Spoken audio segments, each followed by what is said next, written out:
Right, moving on to change management then, another important part of the syllabus. This is going to be worth 20% of the marks. And the reason it's so important is that whenever you do anything within an organization, inevitably it's going to involve some change. So creating objectives, reviewing the environment, forecasting, benchmarking, deciding your generic options, even setting up control measures is going to involve change for people. And so as far as SEMA are concerned, it's important that you understand something about it. Right, let's start with the models of change then. And if we start with Lewin's unfreeze, change and refreeze, Lewin's a big writer on change and several of his models are in these notes. What Lewin said was, you've got to warm people up to the idea of change. So you've got to get them used to the idea of change. You've got to get them out of their mindset and of their way of doing things at the moment. And Lewin said the best way to do this was actually to make them dissatisfied with the current state. He said, having warmed people up, having loosened them, got their muscles ready, then you change them. So you get them into the new position, get them working in the new way. You then refreeze them. So you lock in that new way of working. And that might be with reward systems. It might be with how you behave. It doesn't really matter. But you've got to lock people back in. So quite a good model, the unfreeze, change and refreeze model. Right, if we move on, we come on to what's actually my favourite and one that I use in practice. Is Lewin's force field analysis.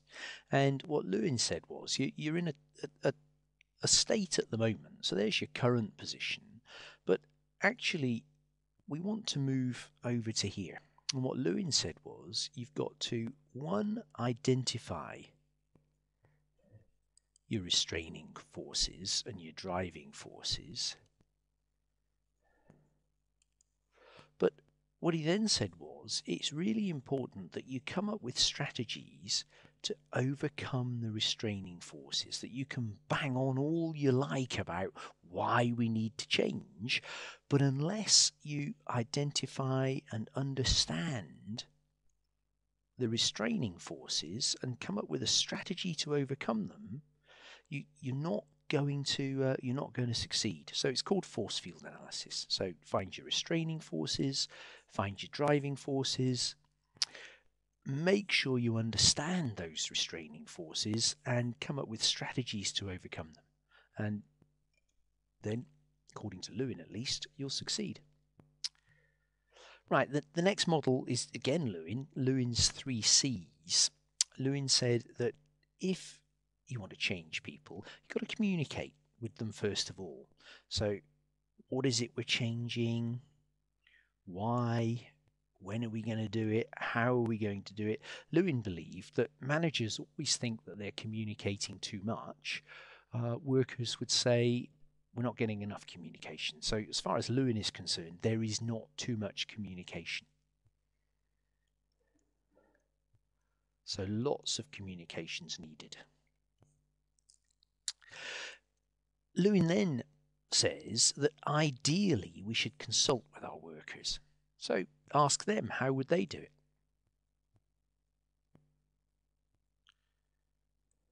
So how would you do it? It may be that we face competition. It might be that we've got to move the building. It could be that we've got to cut costs. It could be all sorts of things.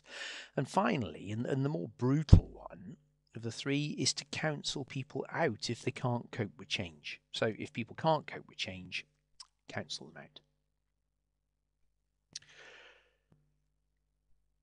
We'll jump over the next bit. I think this 5 styles of change management is quite a useful area. So what Johnson and Scholes and Whittingham are saying is there is no one best way of changing. That actually the approach that will work best will depend to an extent on what's going on in the environment and within the organization. So the first approach is education and communication. The problem with this is it can be time consuming, the directional progress may be unclear. Second approach they suggest is collaborational participation. So we allow the workforce to get involved. The advantages are it'll increase the ownership of the decision, it may improve the quality of the decision, but it will take time. And generally, you get solutions or outcomes that are within the existing framework or the existing way of thinking. Now, JS and W say that those first two really are best for incremental change, where you're looking at slow or long-term transformational change. Next approach is just to intervene. So a change agent just moves in. The whole process is guided and controlled. Again, works well if you want incremental or non-crisis change.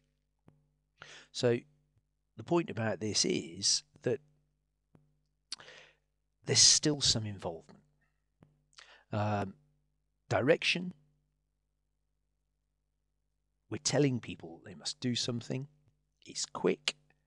There is a risk of lack of acceptance, but you might need to do it where you need to transform the organization. And then finally, coercion. You use power. Might work in a crisis. And this Johnson, Scholes, Whittingham say is that unless you've got a crisis, this won't work. So really, you'd only use coercion in a crisis. You can have a look at the issues relating to the failures of change management yourselves.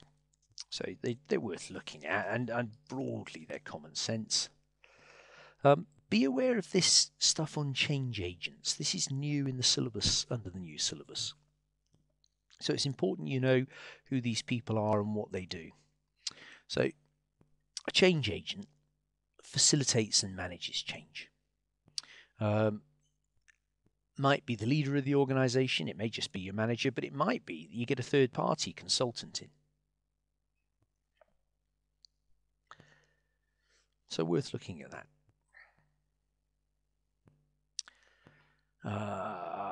This bit on Cotter I think is quite useful. So overcoming resistance to change. It's very similar to Johnson, Scholes and Whittingham. And Cotter is really, Johnson, Scholes and Whittingham will have adapted Cotter's work here. But it's worth looking at. What Cotter says is that you may well need a combination of the above methods. This balancing theory E and theory O change strategies. This is new in the syllabus now.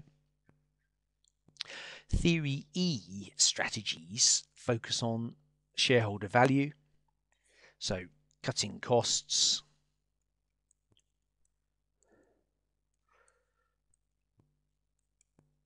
or incentivizing staff to be more efficient.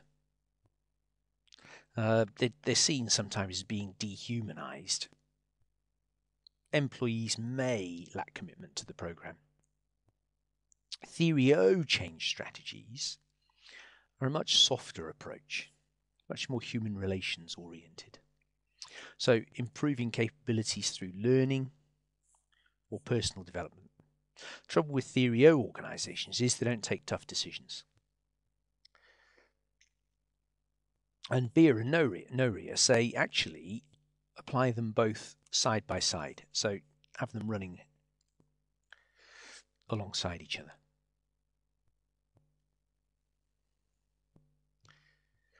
Senge's learning organizations worth reading. And the last model that I want to look at here is a cracking model, is Greiner's growth model.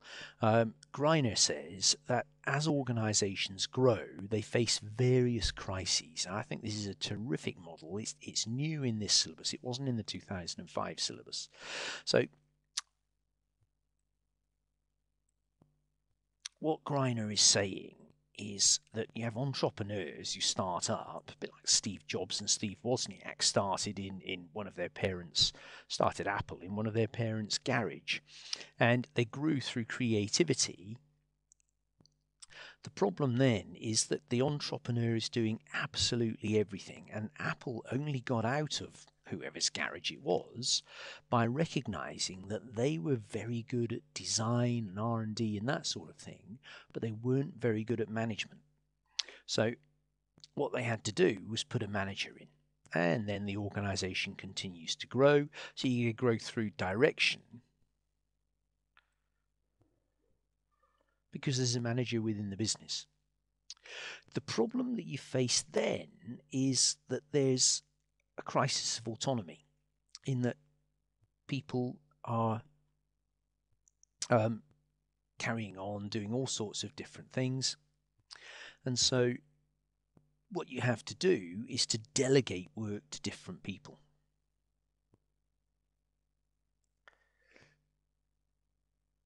So you need managers, both to direct the organization and to delegate. The issue then is that the organization becomes very, very big, and your next crisis is a crisis of control.